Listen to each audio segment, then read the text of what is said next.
Hi, everyone. I want to welcome you to the first IAS Thursday of the spring semester of 2021. I'm Jennifer Gunn. I'm the director of the Institute for Advanced Study, and we're really glad to have you all here today. Today's event, Why Canoes with Jacob Bernier, Vince Diaz, and Matt Pendleton, is a sneak preview of an exhibit that is going up soon in the Best Buy Gallery on the 4th floor of Northrop. The exhibit is a collaboration among its creators, the IAS, the Heritage Studies and Public History Program, and Northrop. Before we get officially started, let me just give you a few Zoom instructions.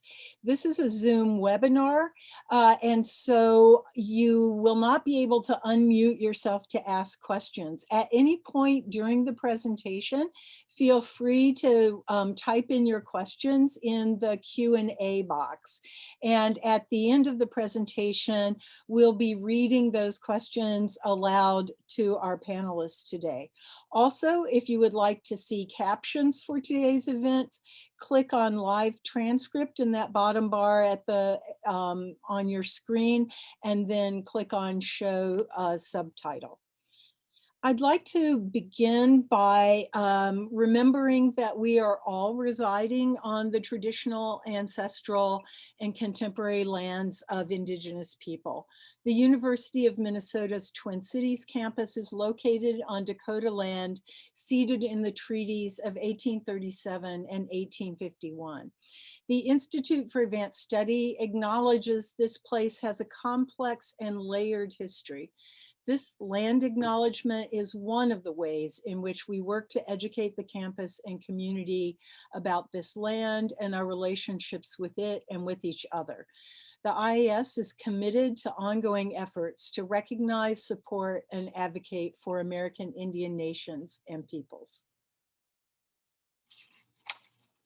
So I will start by introducing Professor Vince Diaz and let him introduce his fellow panelists and the rest of the program. So Professor Diaz is Pohnpeian and Filipino from Guam, an interdisciplinary scholar. He founded and heads the Native Canoe program in the Department of American Indian Studies here on the University of Minnesota Twin Cities campus. The program uses Indigenous watercraft for community-engaged teaching and research on Indigenous water traditions. Dr. Diaz's research is on comparative Indigenous cultural and political resurgence in Oceania and the native Great Lakes and Upper Mississippi River region, particularly through the lens of trans-Indigenous theory and practice, which foregrounds Indigenous histories and technologies of travel and mobility and pan-Indigenous solidarity. He also carries this perspective and expertise into his work as one of the leaders of the Andrew W. Mellon Foundation Humanities-Led Environmental Stewardship Place and Community Initiative, and his collaboration with Makochi Ikachupi. So Dr. Diaz, over to you. Thank you, Jennifer, and thank you for a much fuller introduction than I thought was going to be the case. Abby, could you put the slide there? Havade and Kasalelia Mainko to everybody who for joining us. I'm really excited about this this project and how it relates to a bunch of other projects. I see friends and folks from all across this continent and across all the way to Micronesia. I want to do a special shout out to Larry Regatal, who's a navigator from Yap, from one of the outer islands in the Federated States of Micronesia. So good to see you here, Larry. Today's talk is a sneak peek at the canoe exhibit called Why Canoes. And what I'm going to do is I'm going to introduce my fellow panelists, and then I'll provide a brief context for the exhibit, which will include a short presentation and about 8 minutes of a Minnesota Pioneer Public TV episode of canoe building project that we were involved in last summer. And then after the introduction and the clip, we'll do the sneak peek at the exhibit, and then a little talk story amongst ourselves. And then we'll do the question and answers. With me, I'm really happy to introduce two people. One person wasn't able to join us. The first person is Jake. Jake, if you want to show your face. Jake Bernier is a graduate student in the Public History and Heritage Studies program. And he'll be finishing up his receiving his master's degree at the end of the semester. And the second person who can join us is Matt Pendleton, who is the director of the Lower Sioux Community Youth Center and Recreation Center, and who heads their canoe projects over there. Unfortunately, we couldn't, a fourth community participant, Gabriel Elias from the Chukis community, the Micronesian community of Milan, Minnesota, wasn't able to join us this afternoon. And he sends his regrets and apologies. I'll come back and introduce Jake and Matt one more time. So, so what I want to do is to give this context, and that will explain why canoes are conversing with the Institute for Advanced Studies. But as we get into the exhibit as well, we'll see that we have that the exhibit will cover content that involves researchers and other units and other initiatives at the University of Minnesota and the communities,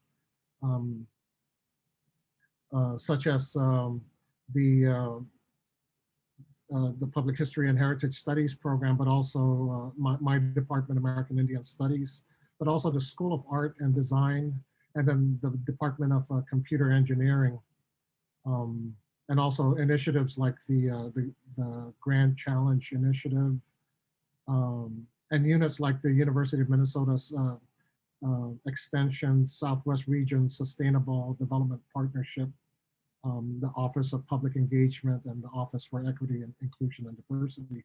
Because what you're going to see here is what is engaged research, and in addition to community building with the indigenous communities. Slide, please. So just to be clear, by canoes, we're talking here indigenous cultural revitalization of watercraft and water-associated practices in relation to indigenous ecological knowledge systems. We're talking, in fact, about indigenous technologies and discourses of movement and mobility, and their social, political, and analytical value for indigenous, but also non-indigenous people. We're talking here indigenous epistemologies or systems of knowing, indigenous ontologies or ways of being, and indigenous axiologies, ways of acting, of doing the things we do as embodied in canoe work. Slide. Okay, so why canoes? There's a short answer and a longer answer. The short answer is that canoes are capacious. They have tremendous carrying capacity. They perform well, and they can cover a lot of ground. And hence, they're also great for building relations, for teaching and learning, which, if done properly, can also become great vessels in and of themselves. Slide. The longer answer requires some context and some photos. For over a century now, and with increasing frequency and intensity, colonized indigenous people around the world have been revitalizing their cultural traditions of building and using watercraft and associated knowledge of water and other elements in what has been part of their traditional ecological knowledge systems, or TEK. Slide. Perhaps not surprisingly, we encounter these movements to restore indigenous technologies and knowledges of mobility in regions like Oceania, where water is ubiquitous and even a defining feature of indigenous social, economic, and political life. Slide. We also find these in coastal regions of continents, and I'm going to restrict myself just now to the North American continent. So for example, in the West Coast and the Pacific Northwest, for almost 20 years now, almost 30 years, an annual tribal canoe journey where folks from up and down, from Washington to Alaska, um, congregate with their canoes at a community selected for that year. But in among Chumash in California, the revival of reed boats. Um, um, we're seeing in um, the East Coast, the Atlantic coast. Just one example: Wampanoag folks reviving their Mishunash dugouts, and a quick glance at these images will show another defining feature of the canoe cultural revitalization, and that's their role in resurgence, political movements as well. And so an Alaska canoe making its way to inland to participate in the Dakota access pipelines in the plains area, or a flotilla of canoes to commemorate the occupation of Alcatraz last year. Slide. So, and of course, we're here in the river and lake regions where coasts terminate water flow from networks of rivers and lakes of inland sources. The Great Lakes region is often called the nation's third coast. When I got to the University of Michigan 20 years ago, I learned very quickly from Native folks that they also understand themselves to be water people. Um, and and there you have a revitalization of birch bark and dugouts in the upper Great Lakes area and across Canada. One of the best quotes I've come across that describes the upper Great Lakes and into the Mississippi River, upper Mississippi River area is, quote, that kind of terrain where to travel at all is to travel by water. And so water is ubiquitous here. Slide. And elsewhere across, in places that we don't expect to find canoes, you have remarkable water traditions in deserts, in mountain regions, polar region. Well, polar region is frozen water, right? And you have sophisticated technologies and kayaks, all sorts of different sites, and plains. In deserts and mountains, streams, deserts, underground water. The Hopi talk about connection between rain and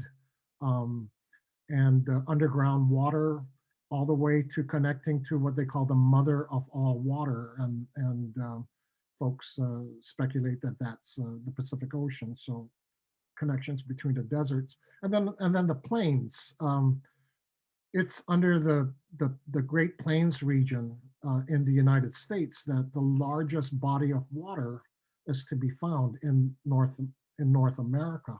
And that's not the Great Lakes or the Mississippi River, that's the Oglala Aquifer that sits beneath the water. Next slide, please.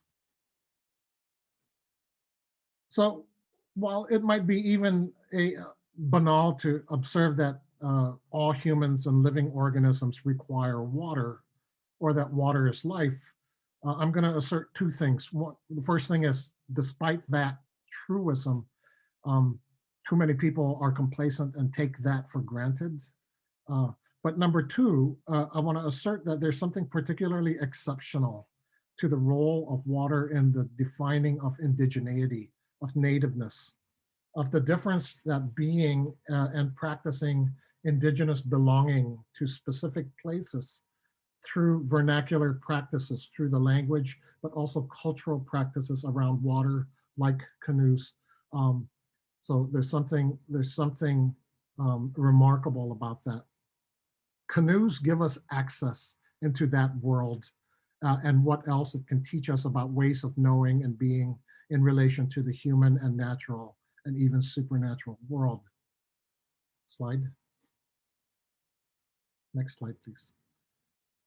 And one last thing, or two last things, the contemporary story of canoe revitalization in some places, such as the atolls in the Central Carolinian region and Micronesia, the story is not one of revitalization, but one of the continuity or survival of the traditions of canoe building and especially long distance open ocean navigation across centuries of Asian and European American colonialism.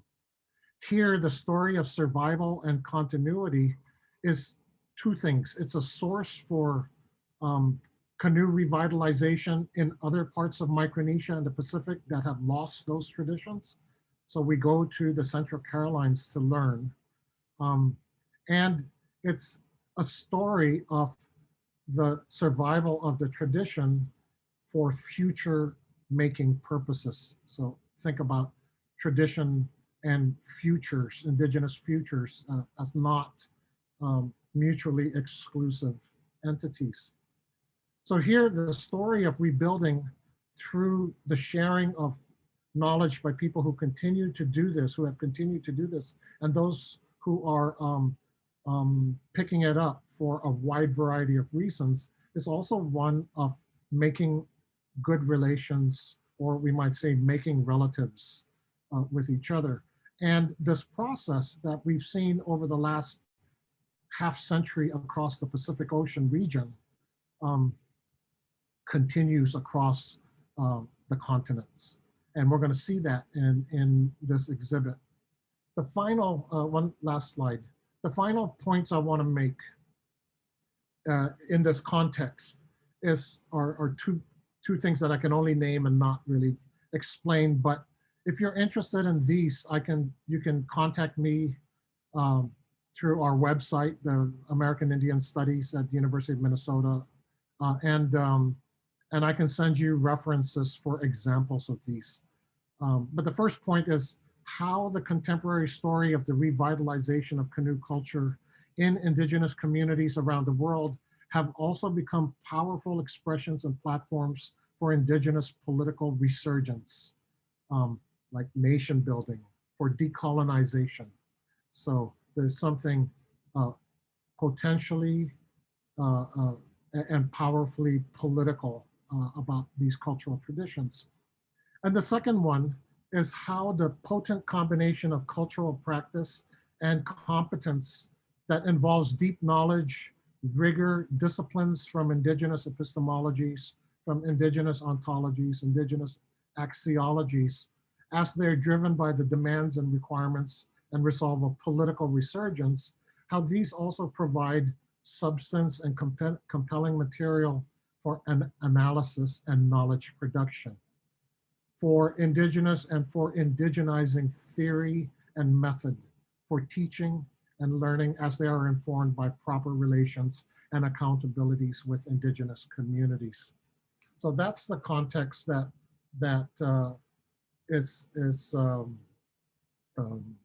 goes into what's at stake in this exhibit. I'm going to turn now to, I'm going to show you 8 minutes of a clip from a Minnesota Public TV, Pioneer TV episode that covered and covered quite well. I was really happy with what they did. Intra-community canoe building project that involved Micronesians from Chuk, now living in Milan, Minnesota, and Upper and Lower Sioux, Dakota communities. through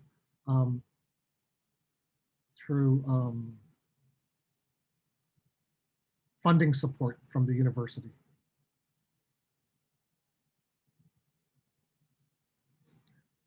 Can I get some indication that you guys can see this?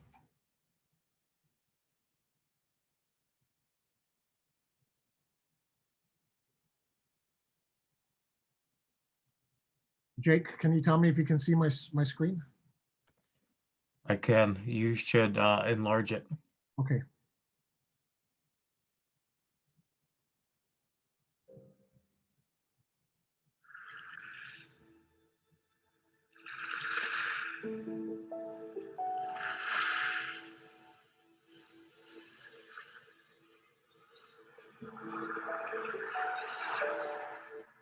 We come from a people that have thousands of years of traveling through these kinds of crafts and the ability to sail long distance using knowledge about the environment, stars, waves, clouds.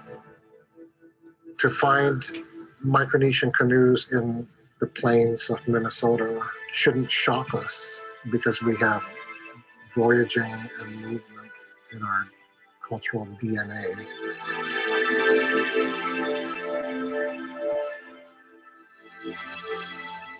My name is Gabriel Elias, and I'm one of the leaders here in our Micronesian community that resides in this area. I live here in town, Milan, and we built a canoe.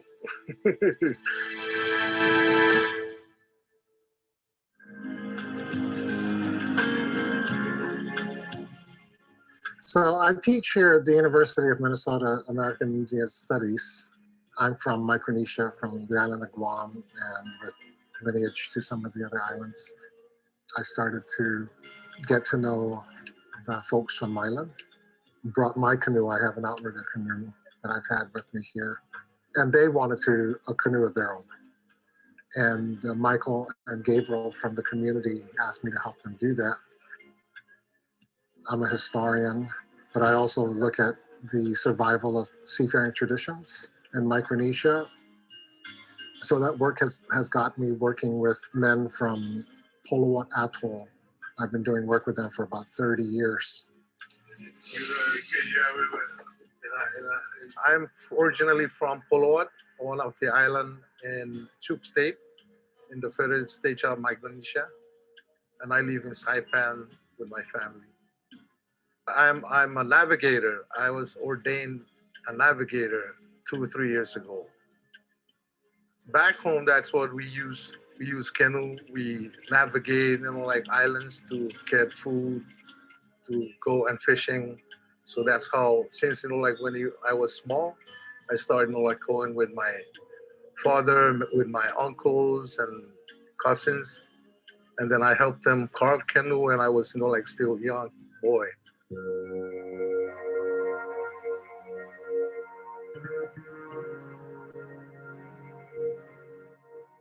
I miss what I've been doing back home.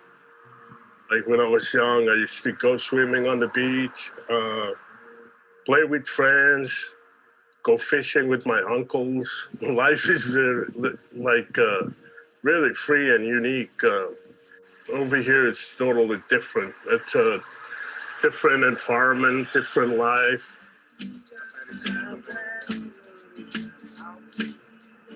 With the help of a couple of grants at the university, we put together the funds to bring Mario and an assistant, Laureano. We also wanted them to do work with folks in the upper and lower Sioux communities to build the Dakota dugout as well, what they call WATA. Dr. Diaz talked about a few things that he's working on and that he wanted to be respectful of whose land the Micronesians are on. And traditionally, that's Dakota land. Our people use canoes to travel, to hunt, to go wild ricing, to do a lot of things, and that was a part of who we are as Dakota. You're going to shape it more, Mario? Yeah, shape it more over here, make it a little bit smoother. And then... So the plan was to have a group of Lower Sioux members, a group of Upper Sioux members in the Micronesians to work with Mario and his assistant on these different canoes.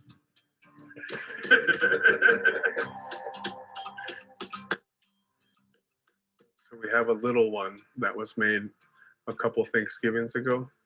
The dugout that Mario is helping us with.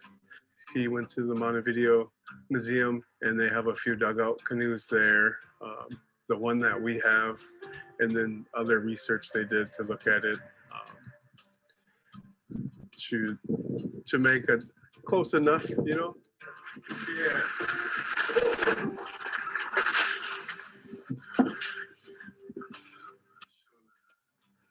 Size of it, huh? Wata kahupi. Tree, wata, both. Kahupi means they're like digging it out. They're taking out that inner membrane. Wata gahupi. That's how you would say dugout canoe or making a dugout canoe. I myself, I am Lakota. We're more horse people, bull riders. My children are Dakota, and it's just really important to know who you are and where you come from, and embrace that. Outrigger, like there's big difference because dugout canoe is only one hull, but the outrigger canoe, there's outrigger on the other side of the canoe to make it balanced. And another thing is outrigger canoe has sail.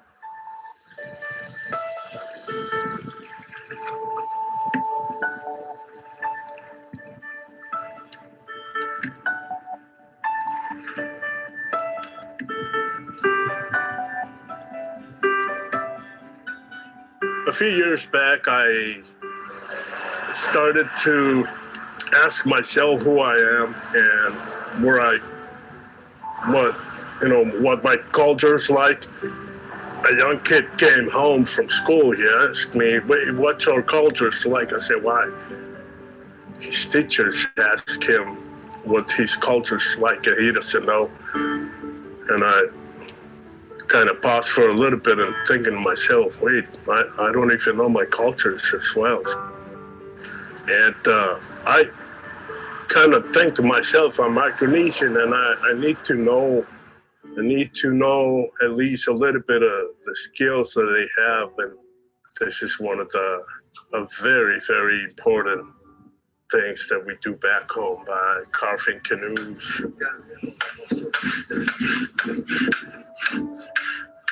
This is basically what this project's all about. It's supposed to bring us together, like not only the Micronesian, but other communities. The whole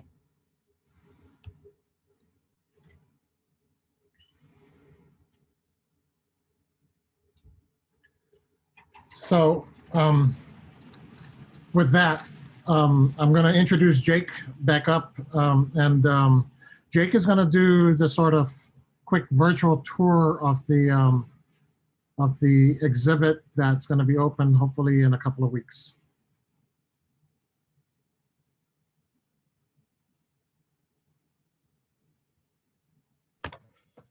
Hamatakiopi, Buju and Denoe Maganadug. Hello, my relatives. Thank you all for being here today. It's an honor to share this virtual stage with Dr. Diaz and Matt. My name's Jacob Bernier. I am a Red River Métis descendant, and I'm a current graduate student in the Heritage Studies and Public History program here at the U. And what really got this exhibit started was being approached by one of the professors in my program, Greg D'Onofrio, back in the summer of 2019. Myself and Chrissy Goodwin, who was a student at the time, were asked if we would be interested in doing an exhibit on Indigenous watercraft, and I absolutely jumped at the opportunity. And then one of my major goals was to collaborate with the communities that are actually putting in the work. I'm going to go ahead and start sharing my screen. And some of those communities are the Lower Sioux community and then the Micronesian community down in Milan. These communities really have set a precedent, I feel, for other communities around the state. And we really wanted to showcase what the relationships between the communities themselves, but also what the University of Minnesota has really been about. So this will be one of the first panels in the exhibit that just kind of asks the question, why canoes? Our goal here was to really get people to think about canoes as more than just watercraft, what they can do, who uses them, and what they can really carry. Throughout the exhibit, we will have the Lower Sioux community, the Bois Forte community, and the Milan community highlighted. There's a lot more to these panels than what I'm showing right now. I wanted to be able to kind of just give a little bit of imagery and show that there's plenty of text to read through. And that another aspect was, again, to highlight the work that the University of Minnesota has been doing with these communities, but also what the students' experiences have been like. And that is really highlighted with a couple of quotes here, but it's also highlighted, I'll go back to this slide, in some of the students' work inside and outside of the classroom. Throughout the exhibit, we will have opportunities for people to share their own water stories. I believe there's going to be one alcove space that will have writing utensils and paper for people to be able to do that. I wanted to put this picture in here because Mario Benito is somebody that was able to teach me a lot, but I feel that he was also able to teach two of the three communities a lot about the importance of canoes, how to build them, and what they can represent. Now, I was fortunate enough to receive a couple of the mock-ups of what the exhibit will look like when it is completed very soon. So if you've never been in Northrop, on the 4th floor, there is a gallery space that has basically a long corridor, and then it has a couple of alcove spaces too. This would be from one side of the room, and then this would be from the other side. And then to give a even more detailed view of what it would look like, so we'll have the three communities represented, the Native Canoe Program and the collaboration of the University of Minnesota. But also throughout, we will have specific objects relating to these three communities. And not to give too much more away, but that's all I'm going to share for right now. I wonder, Jake, if you can talk a little bit about some of the objects, just to give folks, and then also some of the ideas you have for programming. Sure. So a few of the objects are actually Dr. Diaz's personal belongings. We have a couple of model canoes that he has. Also, we have projects that students had worked on for Grand Challenge course, which represents the three communities again. So there's a Micronesian outrigger style canoe, there is a Dakota dugout canoe, and a birch bark canoe. And then I was fortunate enough to be able to carve a couple of paddles to represent the Anishinaabe style and Dakota style of canoe paddles. Yeah.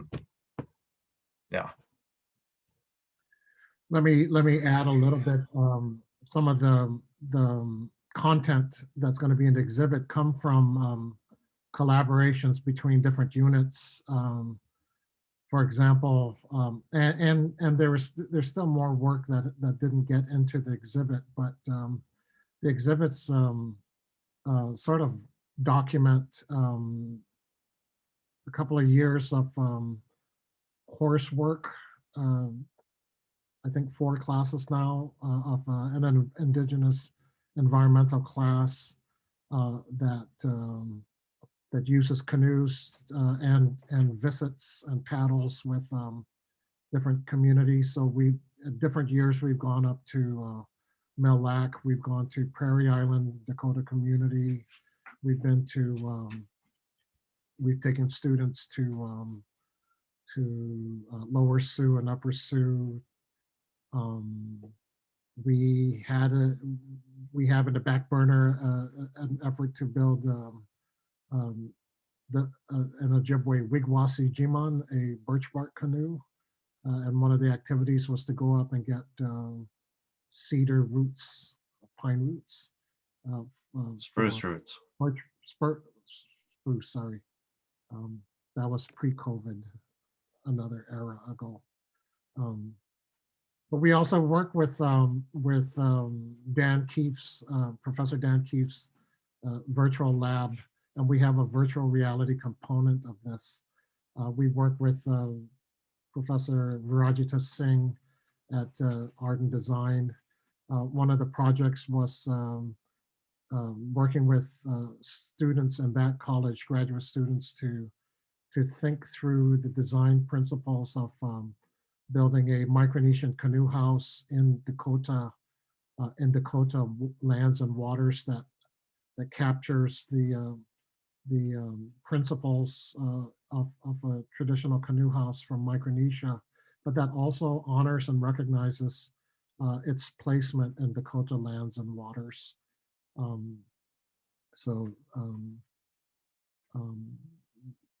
We've received a boost with the Grand Challenge grant that brought Mario, and I would describe the work that we're doing as in midstream at the moment. What I'd like to do is bring Matt on. Matt Pendleton is the director of the Youth Center and Recreation Center at the Lower Sioux community. Matt, you want to put your pretty face on? You saw him in the video. I want to, I have such a love for Matt. A few years ago, when I first got here and I was beginning to work with the Micronesians in Milan, the word started to get out of that we were wanting to do this canoe work. And one morning I got a call just out of the blue from this guy who introduces himself as Matt Pendleton from the Lower Sioux. And he goes, I heard you're building canoes. And I want to know what I can do to help you. And I said, well, what you can do to help me is help me figure out what I can do to help you. Because he said that I want to build canoes and I want to take the kids down the river and connect with the other Dakota communities. And canoes was a part of his programming. And that just began that was the start of this relationship that we're also trying to build through. We started this exhibit also begins to connect with Boys Fort folks. It's one of the communities that's represented there through American Indian students organization on campus that has representation from all the communities. They take the classes, they go back to their communities. Jake, you can say a little bit more about that relationship. Sure, Matt, do you want to first go ahead and introduce yourself? Well, I guess. Good afternoon, everybody. My name is Matt Pendleton, the Lower Sioux Recreation Director. Dakota name is Wakia Washday, what means good thunder. What else did you want, Jake? I'd really like you to talk about kind of how you got started with really wanting to bring back the Dakota dugout canoes to your community. So early 2000, the Star Tribune did a story on a few Dakota dugouts that were found in Lake Minnetonka. Before that, I had no knowledge of our traditional canoes. So that really sparked the fire to find out more about that and to see what we could do to bring that back to our people. Took some years, but it's working. The stars aligned, and being able to have this traditional watercraft for our people, made by our people, to those are our original Cadillacs, or those dugout canoes. So being able to keep that part of our way of life alive is very important to know who we are, where we came from, and where we're going. Matt, I wanted to ask you, so, we'll go ahead and launch into the sort of casual conversation, talk story mode here. One of the things that is a big part of what we're trying to do is get the Micronesians who are interested in their canoe projects, but to get them to know a little bit about where they're at. When they approached me and said they wanted to build canoes, they also said they wanted to work with folks from Milan to show that they're good neighbors and stuff like that. And that's exactly what a big part of what this is about. But we've also made an effort with you to get them to get to know, the real home team kind of thing, and they're just a couple hours away from you. I wonder if you can share with folks some of the stuff, the stuff that has happened over the last couple of years with guys like Gabriel, and when they've come up or when you've gone over. Yeah, Dakota means friend. So anybody that comes into our homeland, we treat them like family. So being brought to the table with this project, land acknowledgement, protocols on what is proper, what is correct, what is respectful, is very important. And usually we're left out of the conversation. And being a good relative is who we are in our way of life. It's in our values, it's in our language, it's passed down generations. And having them so far from home and connecting through the canoes and the star knowledge, being able to share our homelands with them, and the opportunity to be good relatives to them is very important. Them coming down and helping clear out our canoe culture camp area by the river through one of your classes, Dr. Diaz, going up there to Milan and seeing their, when you brought your outrigger and the Viking canoe, seeing the relations with the town that they live in Milan, being able to speak in the gym for that, when they had the festival there. So being brought to the table and being able to be good relatives is a part of healing for us as a Dakota people. And one of the highlights was when Mario and a couple of the guys came down and had a chance to experience you guys' opening at the lacrosse field, and seeing them running around with that was pretty cool. Can you share a little bit about the work that you've been trying to do to build the canoe shed and what that's about, and then also you and Jake have been building, have continued to build canoes after Mario left. I think you guys got like 2 done or something.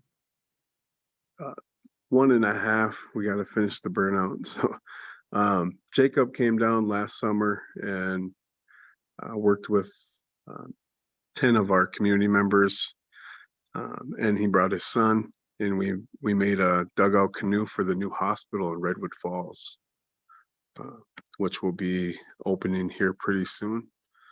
So with COVID, we spread out different community members to come down, and we're able to make one. And then we burnt out one. Research shows that we would burn them out to make them back. So we worked all summer on that. Just need to touch it up a little bit and hopefully get it in the water when it gets nice out.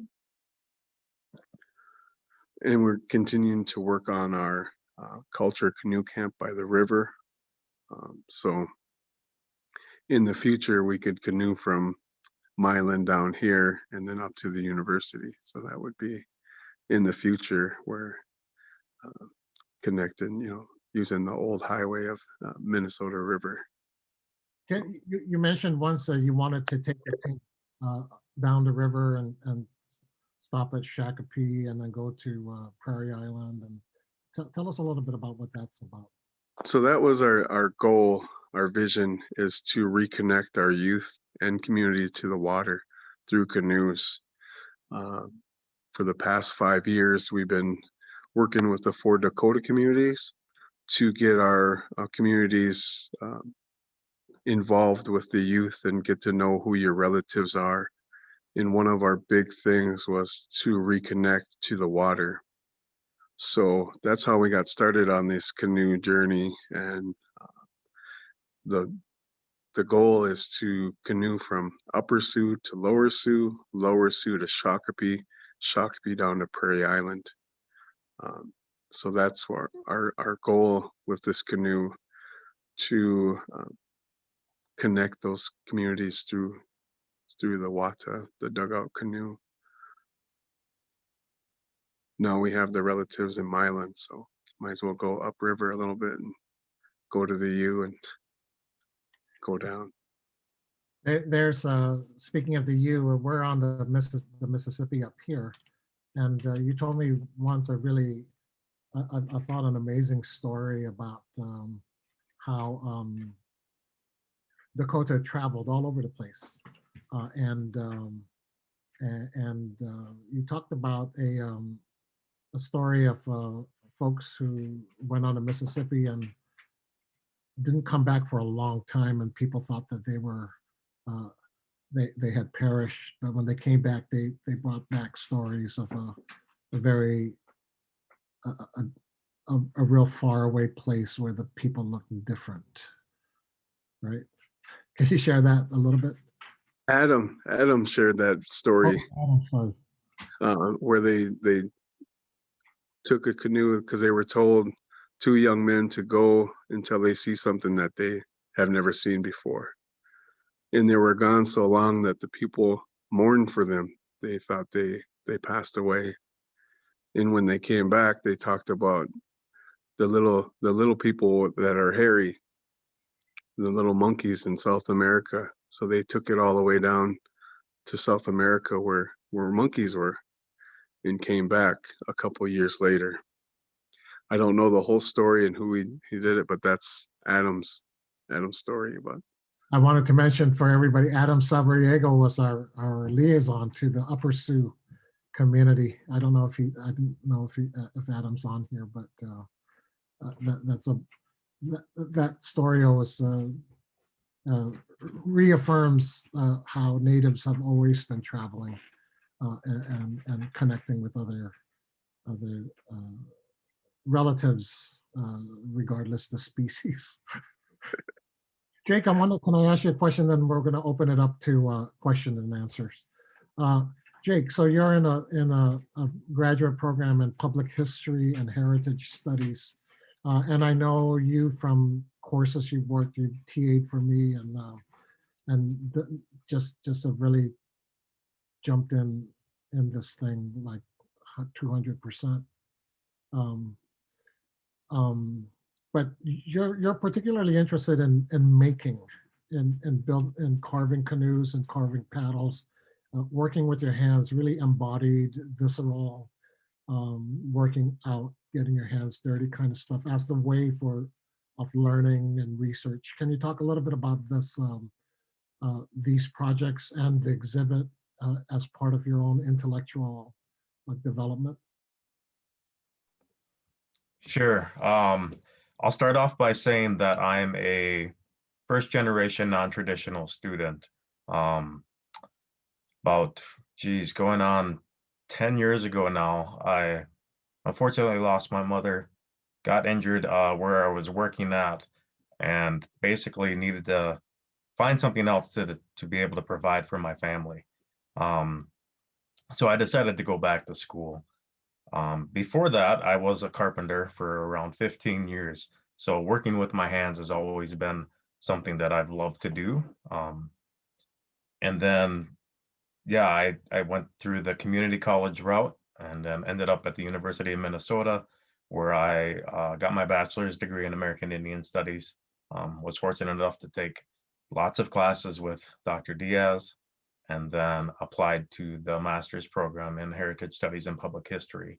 Um, History was where I really wanted to start, but given that the courses that I took, all but one, were completely whitewashed in Eurocentric ideas, I ended up changing my undergraduate major.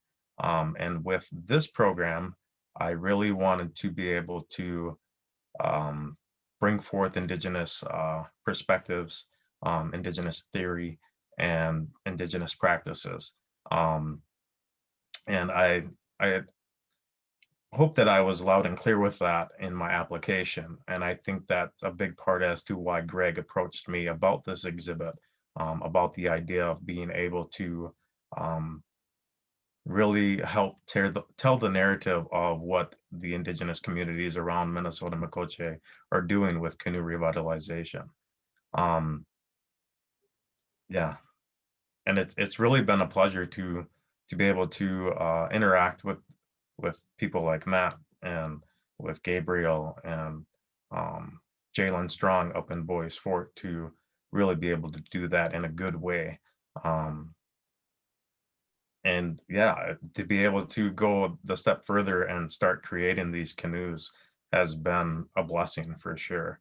And on top of that, I've been able to get my children involved with it. I have 3 young boys, not so young anymore. They're 18, 13, and 12. So to be able to pass on the things that I'm learning to them at a younger age has really made it worthwhile for myself. Thank you, Jake.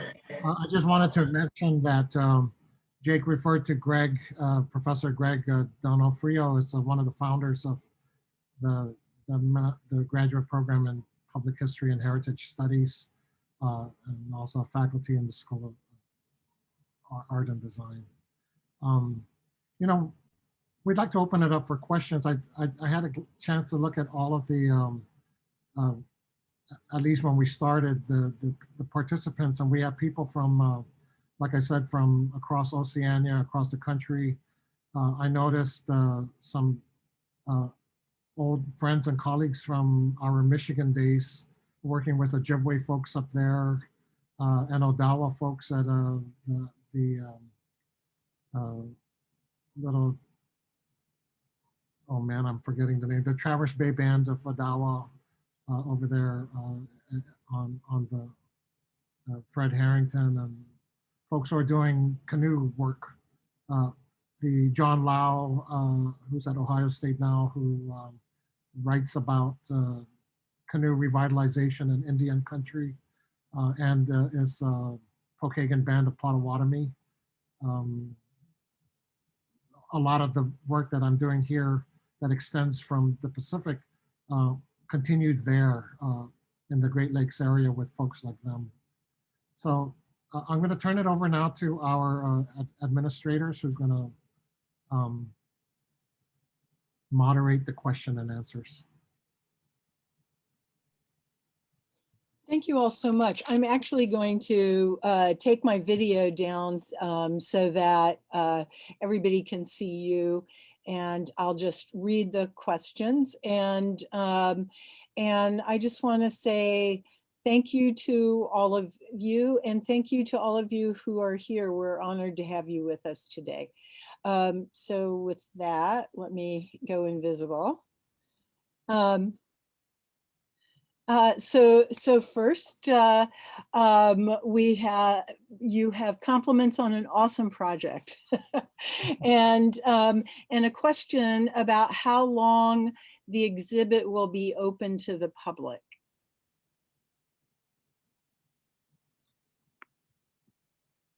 I don't know the answer to that that question. Jake, do you know, Brianna? Initially, before COVID hit, it was going to be up for a full academic year, but things have changed a lot. We had originally planned to open the exhibit in January of 2020, and now it's going to be February 2021. So I'll defer that question to Brianna. I think she has the answer. I don't think we have an exact close date right now. It should be going up soon, and I think we will keep it up through sometime in the fall, but we haven't. I think it depends on, of course, when things open up as to we'd like everybody to be able to see it. So we're playing it a little loose on when exactly it's closing, but through sometime this fall, potentially winter. But opening in February, right, next month? And yeah, I think that is the plan, is that it will be installed in the next few weeks here. So install will be quite soon. Thanks. So one of the questions, I'm going to not take these quite in order, said that because one of the questions was about, for people who live far away, will there be a catalog or other ways to view the exhibit?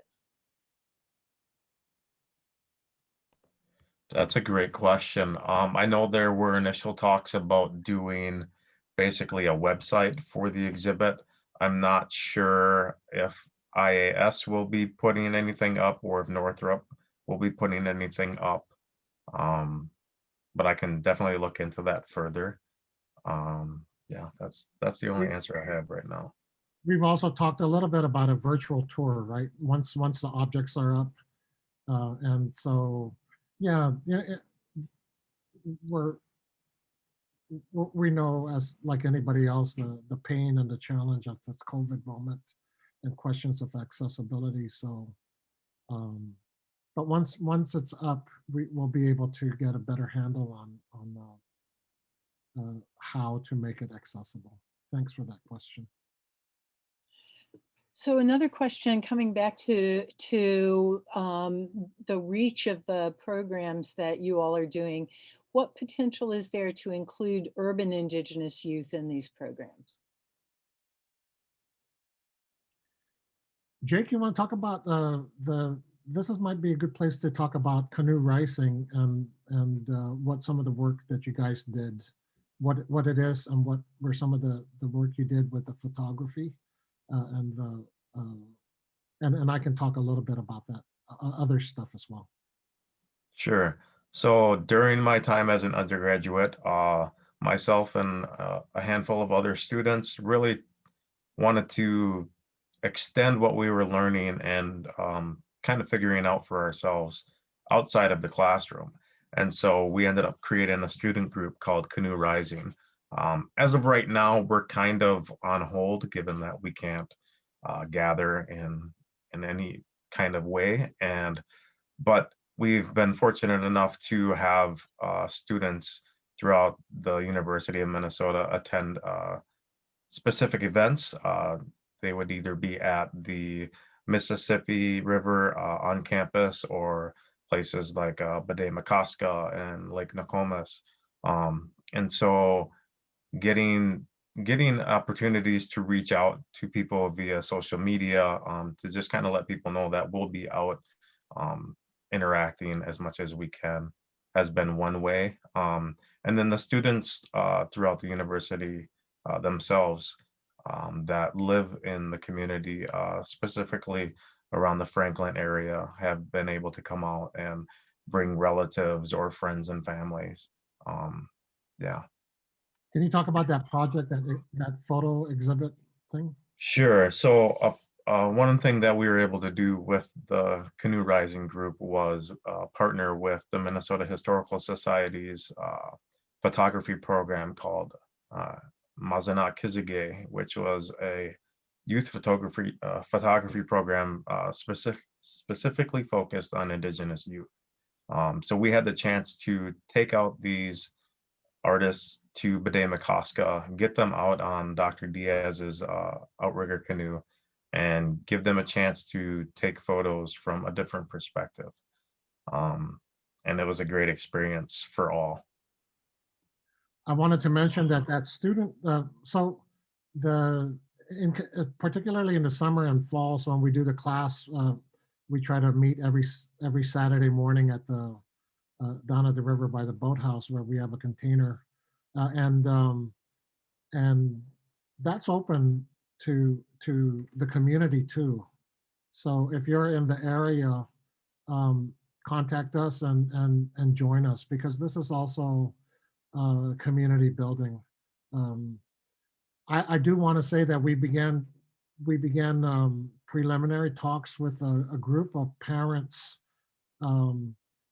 in St. Paul. Now it turns out this big community of Chukis in rural Minnesota is not the only sizable Micronesian community in the Twin Cities in Minnesota.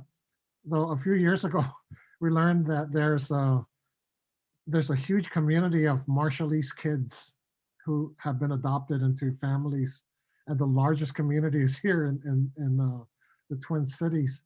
And what's really cool about this group of parents is that they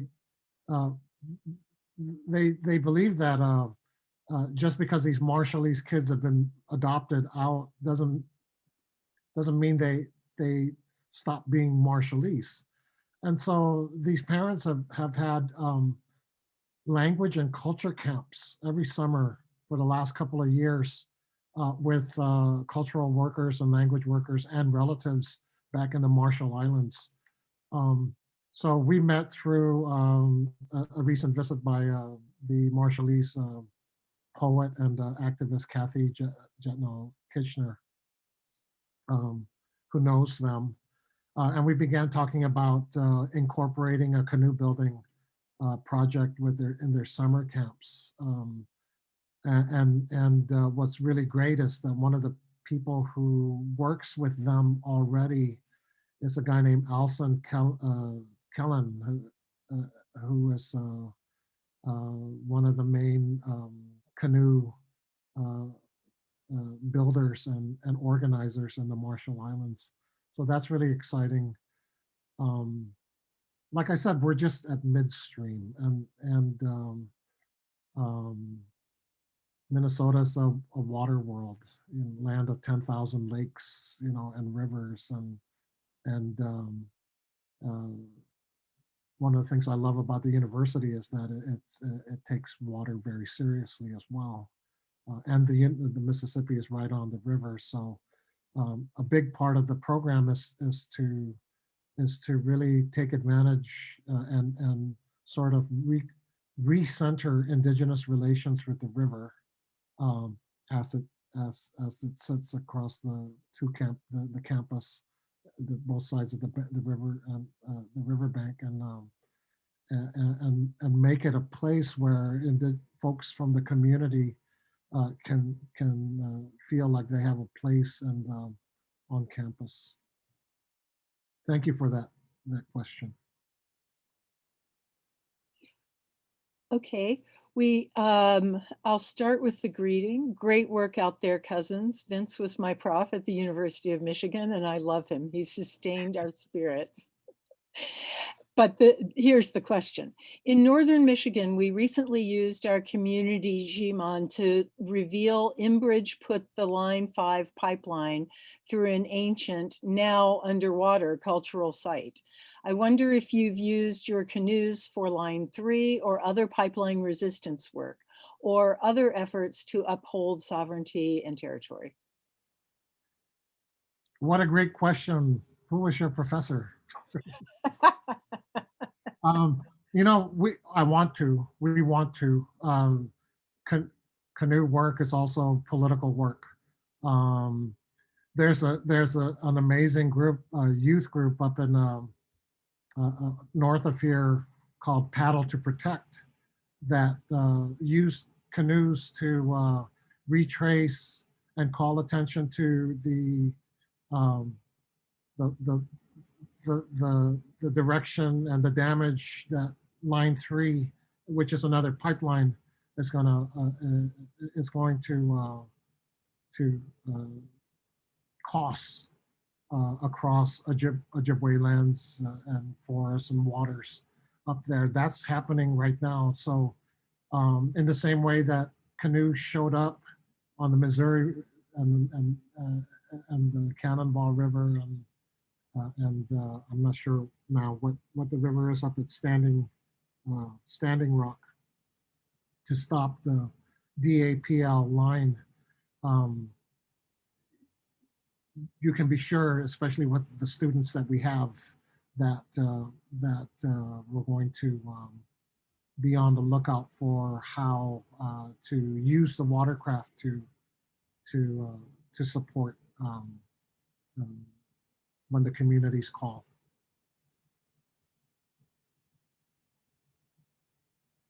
I would just add on to that we still need to be able to get more opportunities to create more canoes. As of right now, we really only have access to Dr. Diaz's outrigger canoe, which doesn't fit in a lot of places like other canoes of Minnesota would, like a dugout canoe or a birch bark canoe. Yeah, and I'll just leave it at that. We definitely need more canoes. Shout out to anybody that's in a higher position to get the Native Canoe Program some funding so we can do that. I know a couple of people that are more than happy to create as long as there's opportunity to do so. That's actually a good lead in to, I'm going to put 2 questions out there simultaneously. And the first is, was the Dakota Indigenous canoe appropriated by the dominant settler culture in form, if not in technology? And then the second question says, Wapia Tanka to all the panelists and participants. I wanted to say first that this is such amazing work to reconnect old and new relatives across Dakota Makoche. As I was listening to this last part of the webinar, I wondered about the process of researching traditional Dakota Wata building.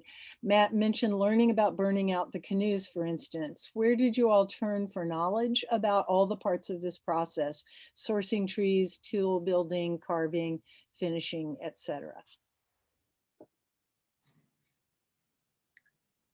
Matt began to talk a little bit about their process, and he can do that. I can address a couple of things there.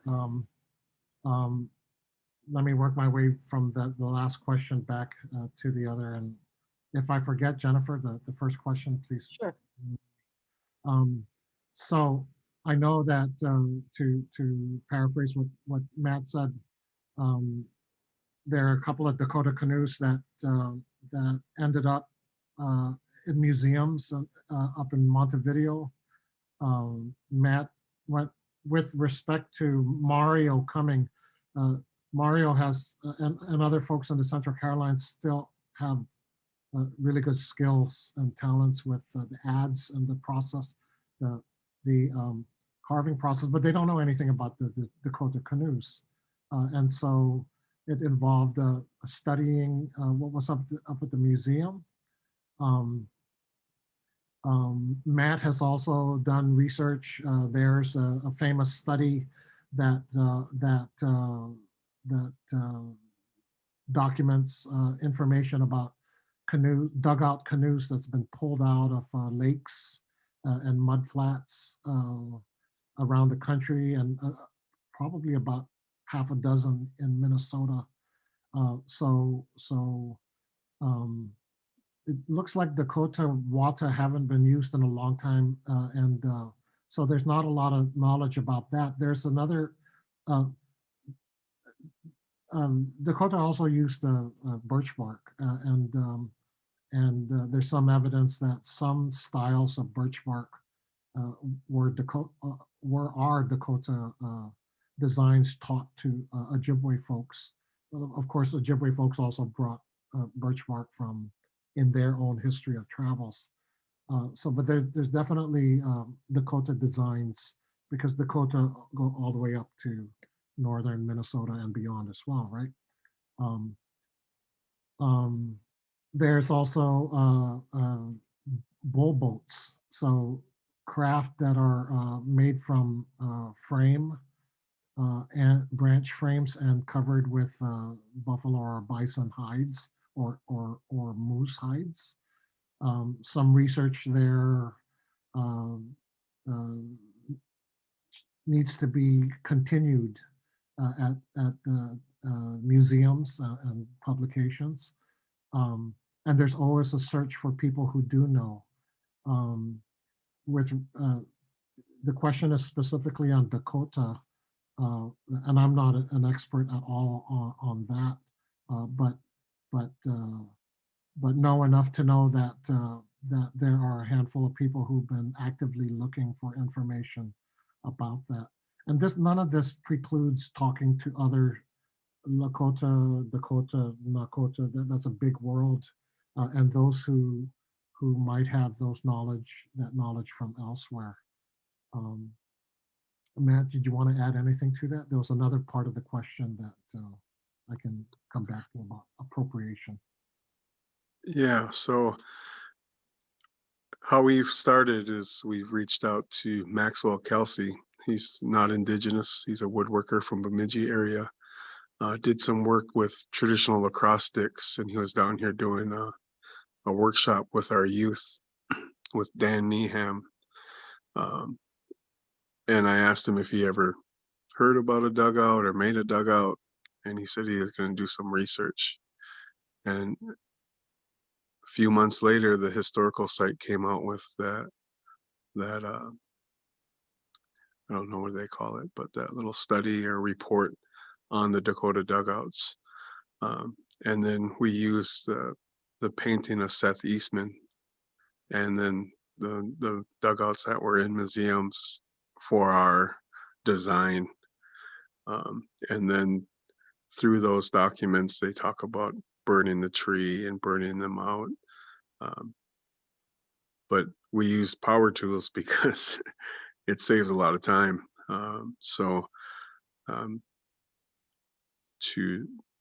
To use power tools to make our dugouts now saves a lot of time for us.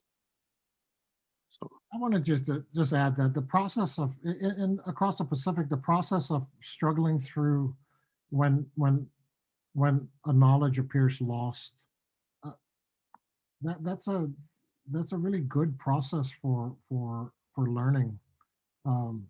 So people who have used modern implements and drew from other traditions, the Polynesian Voyaging Society in Honolulu and the Hokulea drew heavily from archival research and oral traditions, but also on whatever was available, including especially with traditional knowledge for seafaring, for navigation from the Central Carolines. But that process only began a larger process of continued research where people started to really, in a really focused way, start asking the questions of how was it before and how can we do that again, so that the next canoe that comes up in the Polynesian Voyaging Society is built entirely of natural resources so that they can learn that. So this is what I was referring to as the process of revitalization that is very much about sharing among people who still have anything that could help jumpstart. I like to think of revitalization as not inventing anew completely from scratch, but finding the affinities and the cousins and the relations, and then rekindling the and making doing the best with what you've got. The question about appropriation, canoes have clearly been appropriated by non-native peoples and used for this weird history of how white people like to imagine themselves as natives of the place, you know. But the canoe is whether it's birch bark or dugout. Jake mentioned that the outrigger canoe, my canoe, can't fit the rivers. It's not made for portaging. It's made for oceans and seas and not for lakes and rivers. When you see that up against the environment here, you really begin to realize the beauty and the technological ingenuity of birch bark and dugout design for the environment here, for portaging, the ability to carry a lot of stuff and still be able to portage to the next river or lake. That's just amazing technology for you know. I don't know if Dakota canoes per se have been appropriated the way you know other iconography. I'm just thinking about that stupid guy who wore the buffalo horns at the Capitol, you know, that kind of stuff. It may be that given Dakota history here,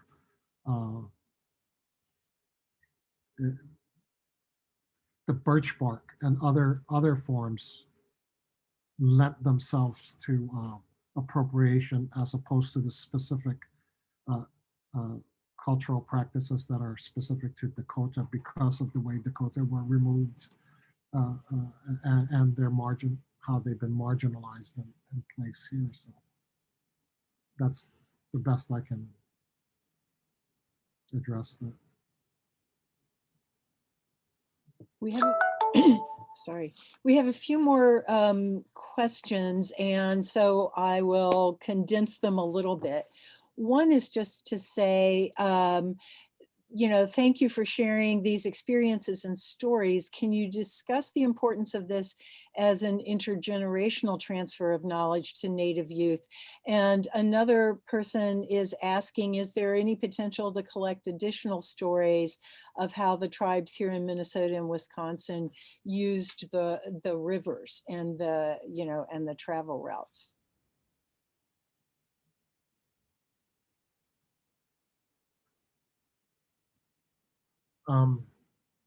Again, I claim no real deep knowledge of the histories here. I do know that with respect to Ojibwe, you have a very, very central and defining story of movement through waterways from other bodies of water that define who they are, and that movement involves prophecies that about moving along the riverways until you find the place where food grows on water, and that's taken to be that relative known as manumin, wild rice. And so at the center of that tradition, the Ojibwe Anishinaabe tradition, you have movement along the water.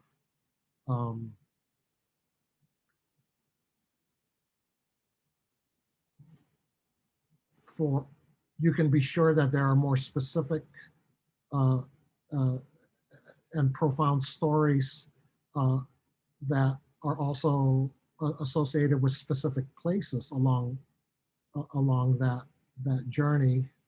I don't know that, and that's part of the research that would go into what something like a canoe program would do.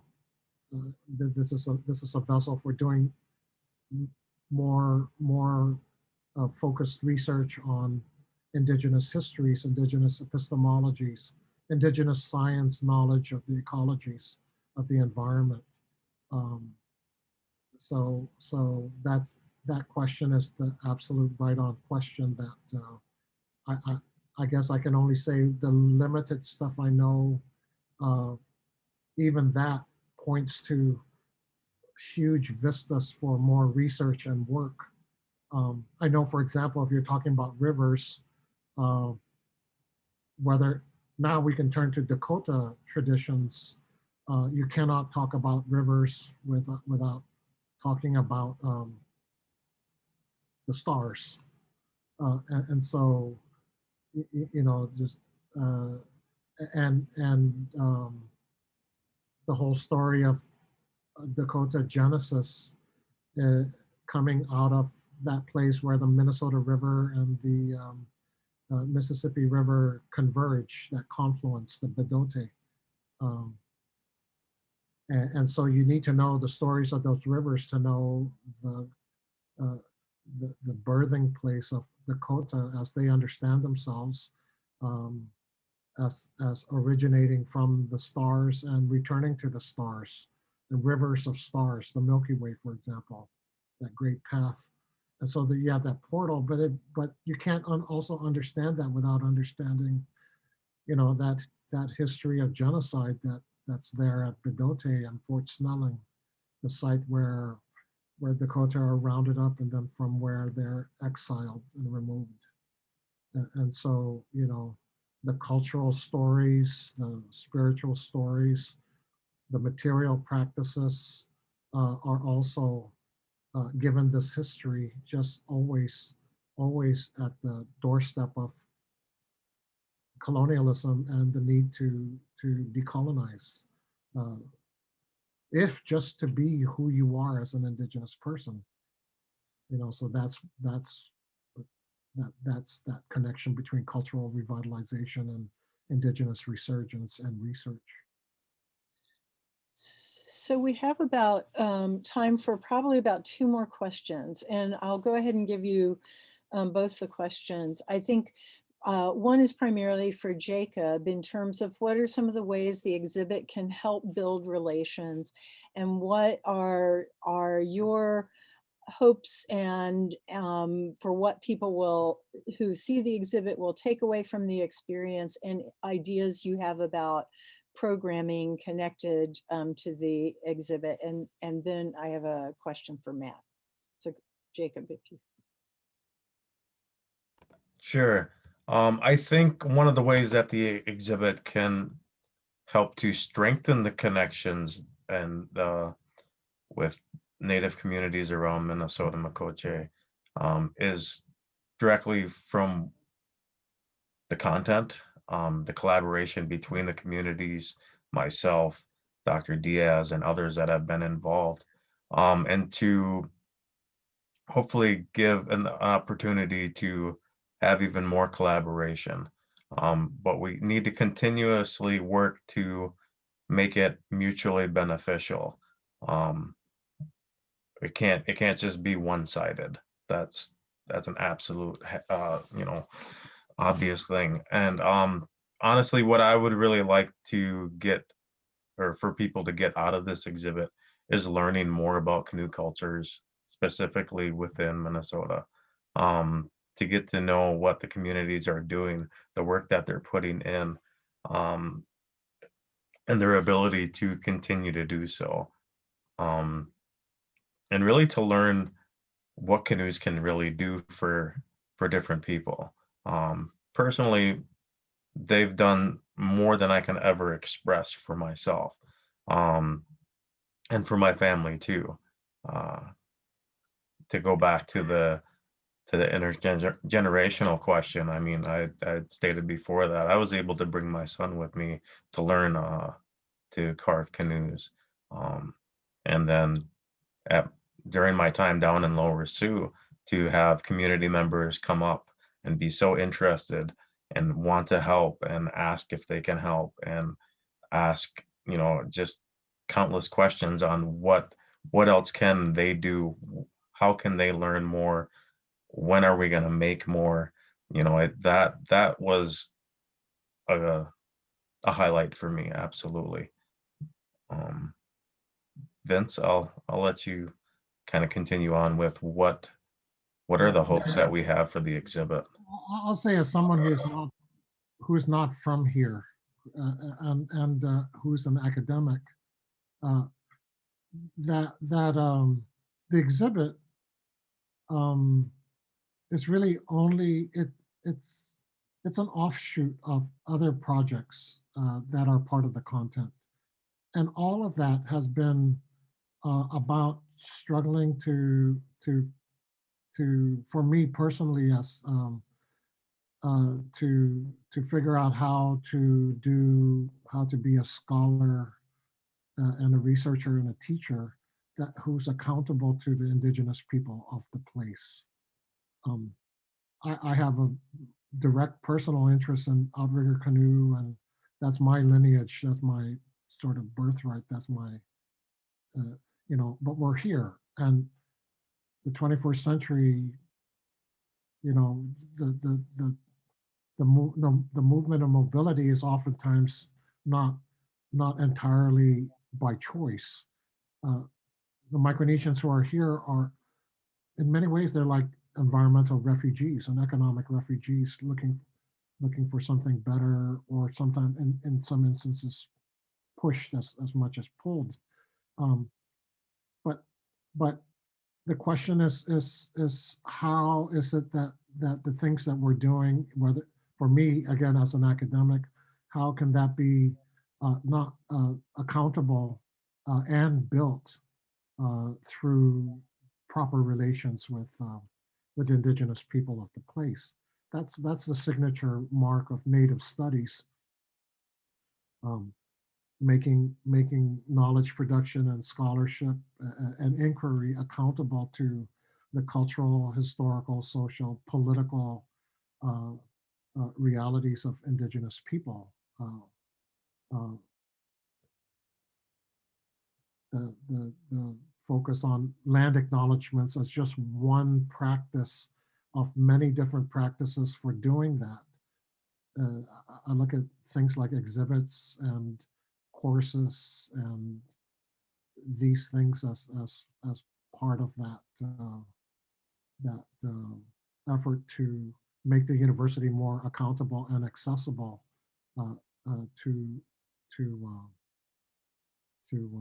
the indigenous communities. I want the Micronesians to feel like, and if they're working with Dakota folks around canoes, that they also know that they can come into Minneapolis and feel like they have a relationship with the river here, and a place at the university that is that they look at it and they see something familiar and meaningful for them, and maybe that plants a little seed for them to come back. The intergenerational thing is really big. The transmission of knowledge from the past to the present to the future in this way is also about building the strong families and communities through connecting with the university. So I'm going to let Matt have the final word, and that's a good lead in actually to this question. And I apologize, there's particularly some craft questions, so I hope we'll have a craft event later that will help answer some of the craft questions that we're not getting to today. But this question asked, is there any interest or actual revitalization of other canoe-related traditions or rituals among the Indigenous Dakota communities involved in the canoe projects?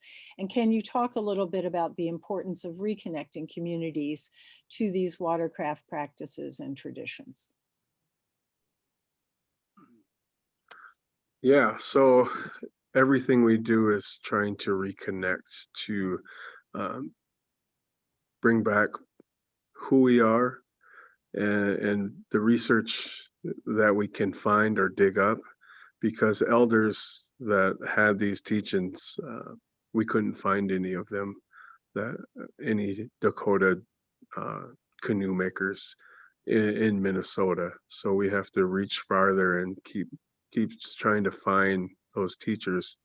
So we're doing it the best we can with a good heart and a good mind to reconnect our people with the water and the traditional canoes in a good way to part of that healing because till 1978 we couldn't practice our religion, we couldn't have our ceremonial things in the United States, our homeland. So things that reconnect us to who we are, where we came from, and to give that pride of who we are, those teachings that were passed down, that were saved orally, because a lot of our teachings were oral, um, to keep that alive, because 7 generations ago prayed for us and passed these teachings down. So what are we doing to be a better ancestor today? What are we doing to save these teachings for the 7 generations to come? So all these things that we do, that we can finally, uh, for the last 40 years, practice in the open. So the generation that I come from, are making these steps to keep these things alive, to bring pride to the community, to be a good relative, not just to humans, but to the water, to the plants, to the animals. All these things are in our values. All these things are in our language, to respect everything that the Creator has put here for us. So, and a big part of that is that water. No matter what skin color we are, what language we speak, you break our DNA down, and we're all mostly water. So no matter what part of this world we're from, we're connected with that water, and that's a big part of who we are as Dakota. Thank you so much, Matt Pendleton, Jacob Bernier, and Vince Diaz. And thank you, all of you, for your great questions and for your presence today. And if you want to follow what additional programming may be going on related to the Why Canoes exhibit, you'll be able to find that information on the IAS website at ias.umn.edu. And thank you all so much. Next week, we'll have Jonathan Schilling, who's the director of the Itasca Field Biology Station, talking about reimagining a science field station as common ground. And same time, not same place, register again on the IAS website. Thank you all so much to our panelists and to our participants.